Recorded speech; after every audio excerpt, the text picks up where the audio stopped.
All right, what is up, everyone? Welcome back to another Lure Lab episode here on the Serious Angler Network. And I am your host, the Captain, Andrew Full. In today's episode, we're diving into one of the top killer smallmouth techniques up here in the Northeast, but I also believe it is a technique that will work all over the country if you mess around with the weight and just get out of your comfort zone and toss it around. But today we are talking specifically about the hair or fur balls or marabou jigs. And you can get them in just about any color, but there are specific ones that work really well for smallmouth up here in the Northeast and in the Midwest. So, and basically, we have an awesome guest today. It's my buddy Rod Mackinnon, who's fishing the Tackle Warehouse Invitational Circuit. And we're going to bring him on here because it's one of his favorite techniques. I know that. And he tells me about it when we used to talk all the time. And now he's too busy fishing tournaments all over the country. So it's a good way to catch up and get him on here. So I don't keep rambling. Let's get Rod on. Hey, man, how are you? Hey, Andy, thanks for having me on. I appreciate that. Yeah, of course. You surviving the nasty random thunderstorm that came through? Yeah, the hail got to about marble size for a little Ooh. while. I'll send you a picture when we get off of here. I didn't know it was coming, like I told you, and my boat was like a slushy. Oh, jeez. Yeah, we were worried about the graphs and stuff. There's a couple of us staying at the house here, and 3 of the boats were uncovered, and it was interesting for a few minutes. That's good. Gotta love random pop-up thunderstorms. So There might be another one, but it might miss us. We'll see here in a minute. did you get the cover on at least? No, it's already wet. Fair enough. I would have done the same exact thing. At least get the graphs covered, right? So, I'll but put the covers on. I had to run to the store like an hour before we started recording, and we had a random pop-up thunderstorm literally go through my town. And I walk out of my house, it's dry. I get in my truck and I drive 100 feet up the road. It's like a flood happened. It was wet. Yeah, just Yeah, completely missed you. I'm like, what the heck happened? Then I go a quarter mile up the road and it was dry again. I was like, this is so freaking Just a weird. small little cell. Yeah, dumb. But it is what it is. So, but we're talking your favorite technique today, hair jig. This is a pretty fun technique that, like you said, can be used all over the Northeast, and I'm sure the Midwest. I've never been out there to use this. You said something interesting talking about smallmouth in the Northeast. This works the same time of year equally as well for largemouth, depending on the body of water you're on. Specifically, last year on the St. Lawrence, I caught just as many fish over 4 pounds, green ones, on the hair jig as I did smallmouth. I feel like you told me about that, and I was like, Yeah, and what? it was on the same structure. It was on the same everything that you would target right around the spawn period, and there was no rhyme or reason. And every one of them that you caught was over 4 pounds. Do you think it's because the hair jig resembles like a leech, or does it resemble something else? Like, I've thought about that a lot. Like I would say a leech, yeah, with the movement of the marabou hair, right? But I don't know, because I know, like, if I'm trying to imitate, like if there's a mayfly hatch, I'm gonna throw brown, right, instead of the black one. I don't really get into all the other colors. Like there's the purple and brown, you've got the white one, you have other colors. There's ones with reds in them. I've heard wine is a pretty good color too. Yeah, I keep it super, super simple. I mean, I'm going to throw a black one 98% of the time.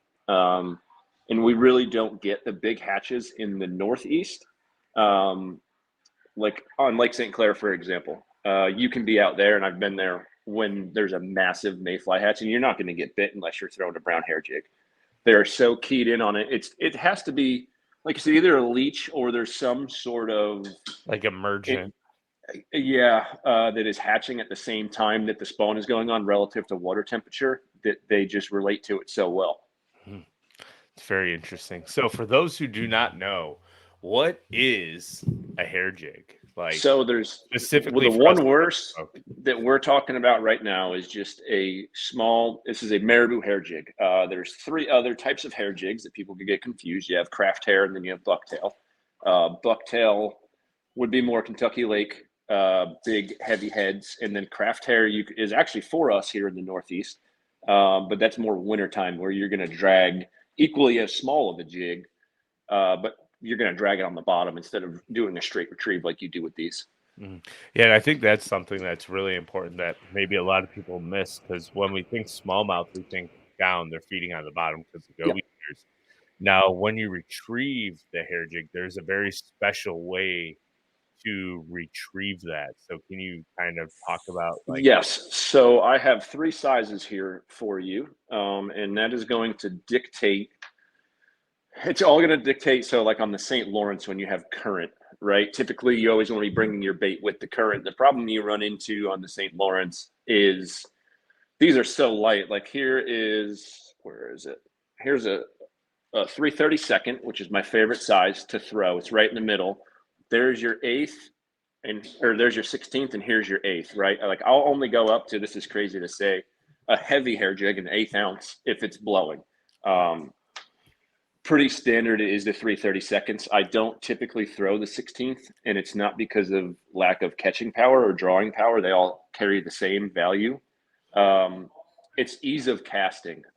You really struggle, even with adding weight to a hair jig, to cast a 16th ounce. I've found, and I've done this with 5 different spinning rods, and I finally settled on one that I like the way it throws. But I got off on tangent. The retrieve, you need to keep this pretty typically for you. If you can't see it, you're too deep, but you also don't want it to be too high? too close to the surface. It's a very specific sweet spot, roughly, I would say 8 to 12 inches under the surface, and a very steady retrieve. Now, do you But like you touch the also, rod tip at all as you're reeling it so in to make no, it? this was a tip that I got from Gussie: is you don't do anything with it ever. Hmm. You are going to straight retrieve this through the water, and you are never going to change it unless you get a fish that is chasing. And even then, you don't kill it, because then it'll just fall, and they'll follow it down, and then they'll turn around and swim away. The trick, if you have one chasing it, is to just slow your retrieve speed very marginally. Like if you're at a steady cadence, just slow it down, and not that they're dumb, but they will swim into it. They'll swim right to it. They keep a pretty consistent trailing distance until they decide to commit. And if you just slow that down a little bit, sure, it's going to drop in the water column slightly, but they're so focused and keyed on it that 9 times out of 10, if you just slow yourself up a little bit, they will commit. It's very, very interesting. And there's a second way to fish this that I feel like people don't necessarily utilize. We can use Champlain as an example for that. Post spawn, the smallmouth tend to suspend on moorings, and everyone wants to go in there with either a spy bait or a Somebody jerk bait or exposed something. that last year. We won't mention any names on the Elite Series, Yeah. but And so your weight doesn't necessarily matter then when you do that. It is the way you fish the bait through that strike zone, and that's just going to be on a tight line. You're going to cast beyond them, and I guess sort of like trout lining, you're just going to hold it tight and let that hair jig pendulum past the strike zone where that smallmouth is. And I mean, they have such good vision, and the water's so clear. If you get it in their zone, they're going to come over and they're going to eat it. that's just crazy to me. Yeah, it is. And that's about the only time I will fish a hair jig deeper than probably 6 feet. Yeah, that was my next question. Is like, what is the depth range you're looking for? But pretty typically, 6 feet is my max. I don't know why. That's a very specific number. Like it's not like not like a 5 or a 10. 6 seems to be the realm to where I can get them to fully commit to it. You'll get followers if you go out to 8 or 9. But I've struggled to, even playing with retrieve depth, adding even a little bit more weight than the 1/8 to try to get it down to them. They don't react to it as well. That's when you would throw your spy bait or like a 2.8 on a ball head. Gotcha. Yeah, so I could see that too, because if you go to a heavier weight, and you can correct me if I'm wrong, you have to retrieve it a little faster too. And then it messes everything up. They So will it not sounds eat it. like the magic is the weight because of how slow you actually have to retrieve it to keep it Yes. down in the water column. It is a very it's similar to a mag draft, I guess, in a simple way, to where your retrieve speed is insanely important. Yeah, you're comparing apples to oranges here. Now you Yes. draft the hair jigs, but the Well, retrieve is the same. Yeah. just the steadiness on the reel. It's really a feel thing. It's going to take some trial and error to learn the correct retrieve speed and the presentation, like where the smallmouth want it to be. It works before they get on the beds, when they're on the bed, and then I think it works the best as soon as they come off. Everyone talks about a post spawn funk. I with this bait, I don't think that exists with the smallmouth. Hmm. You have, I've noticed, I'm sure you have up on Erie as well. Once they come off the bed, you have, depending on weather and things, like if you have any major weather that comes through, it'll push those fish back deep. But when they're fresh off the bed, they want to stay shallow Mm-hmm. for I would say a week or two, and that is when it's prime to catch them on the hair jig, in my opinion. Or it's the easiest to catch them on the hair jig is when they are fresh off. They're still up shallow. They're going to be on sand spots and shell spots. They're going to be on shallow reefs and things like that. And those just typically are the right depth to be throwing a hair jig. Got it. Now, like, are you looking for extensive flats when you're throwing it, or is it just like tiny little boulder fields in that 6 foot or So less range? it's very dependent on the lake I'm on. Obviously, that matters the most. For example, on the St. Lawrence, I'm, yes, on a flat. I do more homework with Google Earth than I do anything else there before I like just go to a flat, because it's so time consuming to troll around and try to find what you're looking for when you can go and use some of your resources. For me, I like to find rocky reefs. They can even be exposed, like almost like a submerged island, that is on a flat. And anytime I found, and you need the right size rock, it's got to be like roughly basketball size rock. And it doesn't necessarily have to be just sand. It can just be clean spots, Mm-hmm. or it can be shell spots. The only factor that really plays into it is no grass. Um, the hair jig is not, grass and hair don't go together. No. Even if the bass are in them, even if the smallmouth are in them in the grass post spawn, those two things do not mix. Yeah, as soon as it touches, the hair jig just absorbs all the grass, and it's impossible to get it out, even once it's It does. Yeah, and then good luck getting a strand of grass out of marabou hair. yeah, it's You're fun. gonna end up pulling all the hair out of it, and then the hair jig is, you might as well throw it away. so, the so what you're saying basically is the best time to throw it is like immediate pre-spawn right before beds, and then immediate post-spawn. But is this something that people can carry all through the summer and into fall too, or is it just specifically when So these fish are traditionally in the shallow, like flat that moving is areas? lake dependent, I would say. I've never actually. We should do one day is go throw hair up by you. Be fun. Champlain, I've noticed you do not have a summertime hair jig bite up shallow. There are always going to be resident shallow smallmouth on any northeast body of water. Mhm. That's just a given. On the St. Lawrence River, however, that is a bait you can throw until the fall. All year round, you can throw it if you get around the right cover.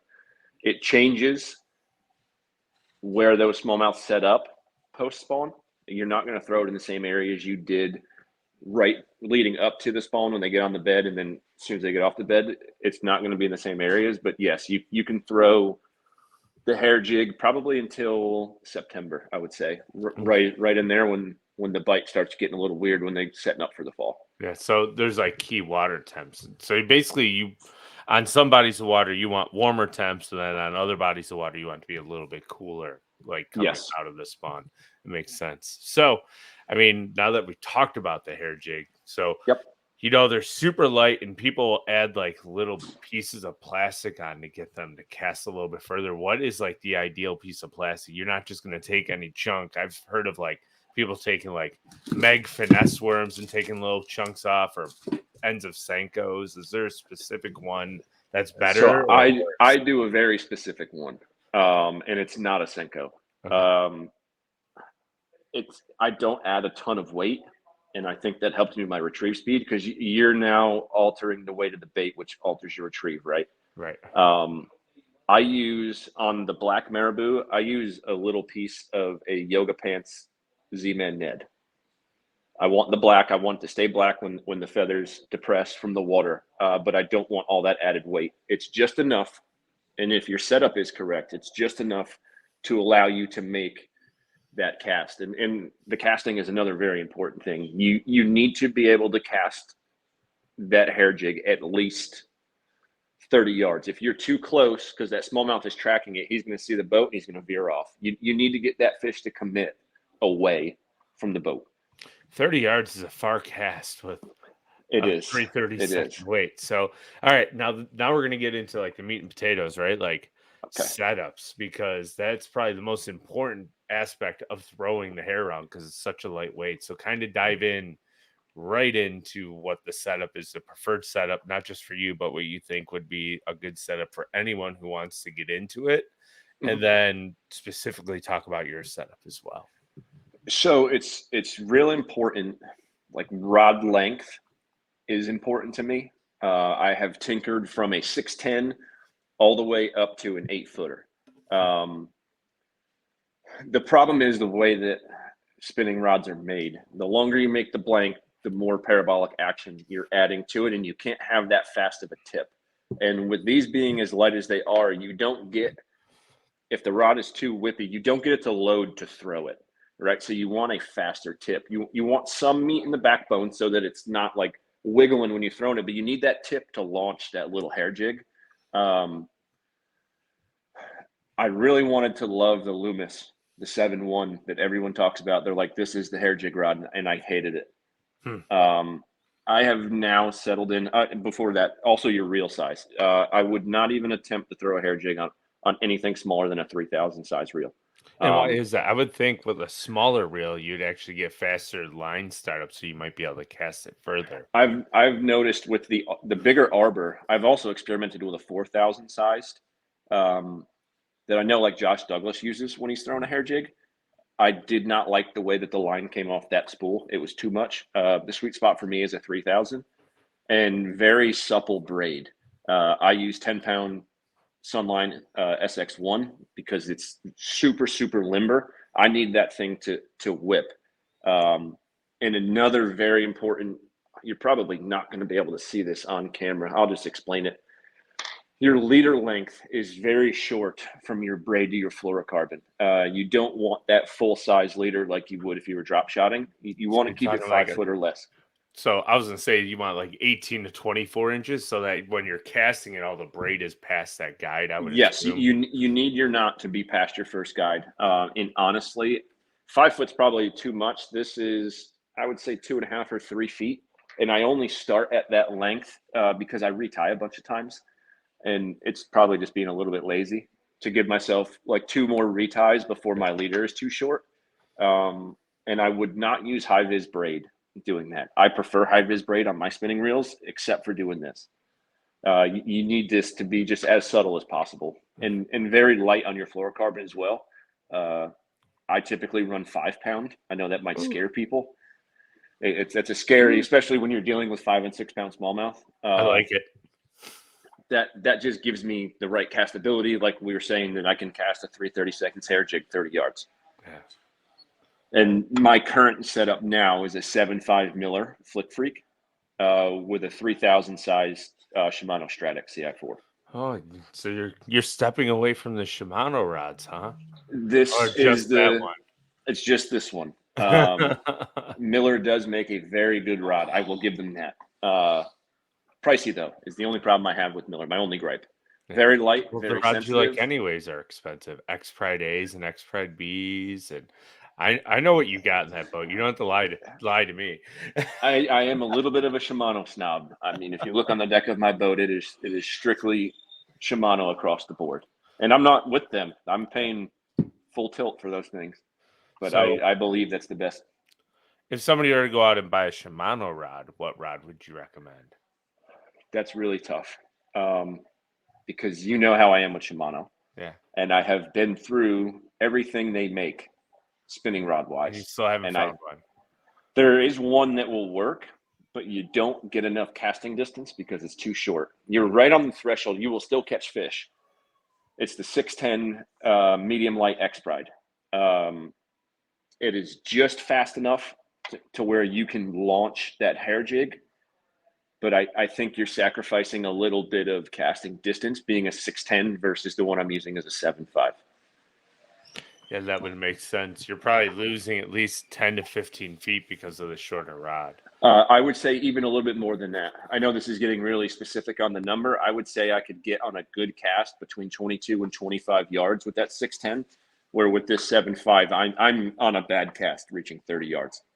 So you're gaining at least 5 feet at a bare minimum by adding 7 inches. Oh, I mean, yeah, I mean that's 15 Yeah. feet. Yeah. A bad Oh, yeah, cast versus okay. a good cast, I'm getting an extra 15 feet. Where on a good cast, maybe 33 or 34 yards with the 7'5". Whipping And it. yeah, it does. I mean, it slings that hair jig, and like I said before, that's super important. Is getting that thing away from the boat as far as you can, because they do see it. They see when you start throwing a hair jig shallow, you realize how good a smallmouth can see. Oh, they're incredible creatures to eat. Like, They're whew. amazing. So I do have another question when it comes to regards to the hair jig, right? Like, there's all kinds of different jig heads out there. You have like fish head cone styled, you have round balls, there's football heads. What is the preferred jig I've head for the marabou jig? I've settled on the cone. The cone.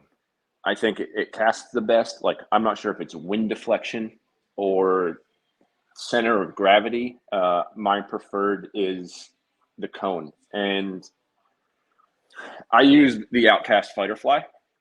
I've bought all the handmade ones from the guys out in Minnesota and Wisconsin, and I didn't notice a discernible difference to spend the money. Granted, these are not a cheap hair jig. It's $9 or $10 for a 2-pack, so it's not cheap by any means.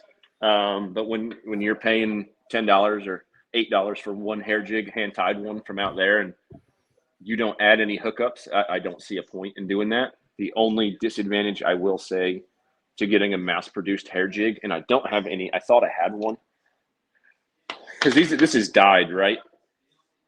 You probably can't see. I'll put this really close to the camera. I'm not sure if you can see it. If there's anything wrong in the feathers with the coloring, I throw them in the garbage because the smallmouth do see so well. If there's discoloration in the feathers, they're not going to eat it. They're that particular. And if I start losing paint on the head, I cut it off and I'll put a new one on. It's very particular. Why not just take a Sharpie and like cover it up? The color versus the paint. Huh. I've tried it.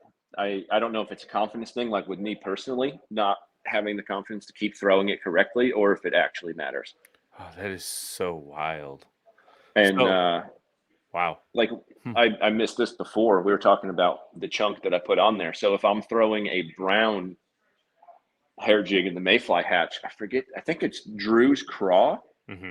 It's like a brown and a tan. I won't throw the black plastic on the back. I'll match my plastic to my bait. I lost you for a second. I apologize. My Siri popped up for some reason. So what were you saying there again? Oh, I will always match my plastic to my hair jig. I mean, it's really only the two. I'll throw that because if you ever hold a mayfly in your hand, it is actually like a lighter tan on the bottom. Yeah. So I'm always trying to match it and make it look, even though this doesn't look like a mayfly, I guess, I'm trying to make it as close to that as I can. Yeah. And now I do have a question on before you even make a cast, you dip it in the water and get real nice and wet, because you have to. If you go to throw that thing when it's a fluff ball, it's not going to go very far. For anyone that's never done it before and they go to make their first cast, they're going to be like, what is this? It's going to go 3 feet in front of you. It's almost going to fall off the end of the rod and just land in the water. You have to, and it might take a couple dips because it almost seems like at first the marabou is kind of hydrophobic and it won't soak in. Like you need to almost like figure eight it in the water and make sure the air comes out. You'll see air in the feathers. And get it very, very wet before you make your first real cast. Just put it on the deck and drop like a whole gallon of water on it, and then you should be fine. Separate it out. Yeah, perfect. Just make sure your bilges are on. Yeah, with a gallon. Come on. Yeah. You're used to them things running all day on the big lake. Oh yeah, I mean, luckily I have a new boat now, so it's not nearly as bad. The Camus is actually relatively dry until yesterday when I was out there, and they're calling for 1 to 2s, and it was really 2 to 4s. And when I spot locked for half a second, I think every wave came across my bow. But Yep. It's yeah, always a good time. yeah, it is what it It's is. fun. Just wear the right shoes so your feet don't get wet. So Yes. before I ask you the last question, Rod, are there Okay. any other things that you think our listeners should know about the hair jig? Yeah. So, like we briefly spoke about, a lot of times it goes hand in hand when you're fishing that shallow, that time of year that you're going to be throwing a spy bait. Most people lead with the spy bait, and from playing with this technique pretty extensively the last few years, I would say that the hair jig is actually a better lead than a spy bait. Uh, the smallmouth jumps so much, you throw a lot of fish on a spy bait, and you break your line a lot if you don't have a split ring on your spy bait as well. Like I don't. They catch fish, yes. I would much prefer to be bit on the hair. A Because better your netting follow up, and percentage is way higher. yeah, way. I mean, it's got that little sharp hook on there, and you don't even have to set the hook. You just keep reeling it. They bite it, and you got them. You don't have to do anything. There's no big hook sets like you're flipping. My best follow up for a hair jig is actually a 2.8 Kitech in black on a quarter ounce ball head, and just Why burn it black? back by them. I think it has to do with why they're so keyed on the hair. Can you tell them? Uh, just they're so keyed in on the black that time of year, and that seems to be the best. I'm a straight chartreuse like the Sight Flash 2.8 will work good as well, but a 2.8 black Kitech is a great follow up to Have the you hair ever jig. thought about threading on the Kitech on the back of the marabou so it has like the marabou presence but a little kick too? I have, because there's a bait company that made a hybrid marabou jig up by us in the Northeast. I haven't thrown it yet, but I have thought about trying to play around with that. I would almost prefer it if I did that to be even smaller than a 2.8. Yeah. Have you ever seen the 2.3s that they make in the Easy Shiner? Yeah. The real little ones, I don't think they make them in black. That is what I would put on there. You might make some calls. Yeah, see if we could do something. I would try that. I would. I would actually prefer to throw that size Easy Shiner in black, because that's that smaller profile on like a 16th ounce ball head, Yeah. and I think that would be a killer cleanup. Too bad they don't like Megabass doesn't make like the Hasdong in straight black because it's so slender and has that I tiny know. little boot. Oh, that would be killer Yes, too. So it would be. well, Rob, I got to ask you one last question here, and then I'll let you go so you can get some sleep because I know the tournament kicks off for you tomorrow. But Yes. this question is the juice of the show, and it is customized by Do It Molds. And for those who don't know, Do It Molds has a website where you can go out, buy all your own jig head molds, buy all your own hooks, and even buy your own marabou. And you can tie up all the black marabou jigs you want to catch smallmouth. Just don't burn your hands because it will Yeah. hurt when you try to Yes. do it. But Rod, what is the one tip that you would give our listeners to help them catch more bass on the hair? Patience and paying attention to your bait. If you can't see your bait in the water when you're retrieving it, I mean, from the second it hits the water until you bring it all the way back to the boat, I would recommend changing your lenses. Whether, even if you have to go to a bright lens and it's sunny out and it's going to be a pain in the butt, you have to be able to see this bait to know if you have something chasing it. Because I've had them chase it from the time it hit the water all the way back to the boat, and then that lets you know that you did something wrong. You either are going to have to, like, if I'm out there, I will have all three sizes tied on. If anyone watches the Johnson Brothers fish, you'll see the same thing. It's not for no reason. It is because those smallmouth are so particular with the retrieve. You need to be able to see what that hair jig, where, I shouldn't say what it's doing because it doesn't do a whole lot, where it is in the water column and what is behind it. Yeah. It would be my biggest tip. Or slow For down or be, speed up based on what it is, etc. yeah, because I mean that 8 inches to a foot below the surface is just your rough to get you in the zone. It could be higher, it could be lower, and that is going to be very specific, even per fish, not necessarily for the day. I mean, depending on what mood the fish is that you have chasing it, and that would be my biggest tip. Now, do you ever get fish to chase it like multiple times? Like you'll see I, them go back to the same boulder and you throw over and you're like, so I bastards. had that happen. I have a story about that, and an unfortunate one at that. Uh, I, in a BFL last year, had, I would say, probably close to 6 pounder. I'm watching him, reeling it, and he eats it. And I don't hook him. And I was like, that was really weird. So I throw it back out there. Same thing. He comes right back over, eats it again. So I set my bait down to pick up something else to try to get him to react. And I realized that the hook actually broke off the hair jig. And I know when it happened because I had the hair jig stuck in a net from the fish before that. So yes, you can keep getting them. They will go back to their spot and you can catch them off that spot or in the realm of that spot. Almost like, think oops. about when you're bed fishing for largemouth and they have that really specific spot, whether it's a line, an angle, a height above them. There's always going to be a specific thing. If you have a fish locked on a piece of cover like a boulder, you are always going to have a specific way that you can run that hair jig by them to get them to react. Mhm. That's juicy. Thank you. So, Hopefully that helps some of the people listening and yeah. gives them the confidence to go out there and try it, because it is, I would say, a little bit more of an advanced technique than just going out and fishing. You know, it's not like you can just drag a jig around. It's a lot of learning, figuring out how the retrieve needs to be, having the right equipment, and it's definitely advanced as far as fishing goes. It's as simple as this little thing seems. Everything that goes into it is a little more advanced than I think people realize.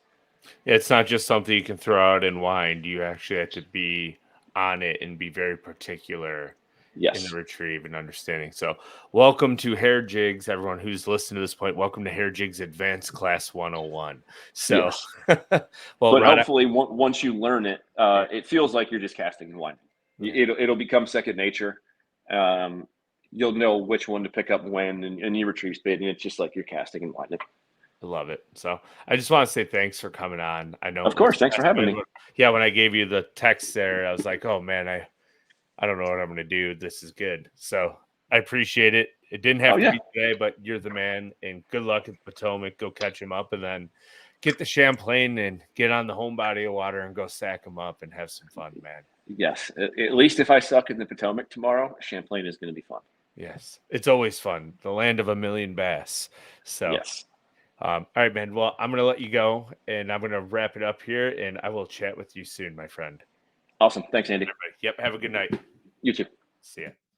All right, everyone. Well, thanks for tuning in to this week's episode here on the Lure Lab. We greatly appreciate everyone who tunes in every week. And it's a friendly reminder week over week. But if you go over to the Serious Angler Network website, we do have a sweet apparel shop. We do have Lure Lab apparel, brownfin tuna apparel. It's all super comfortable hoodies for us northern folk. So go check it out. Support us if you wish. We greatly appreciate it. Just you tuning in.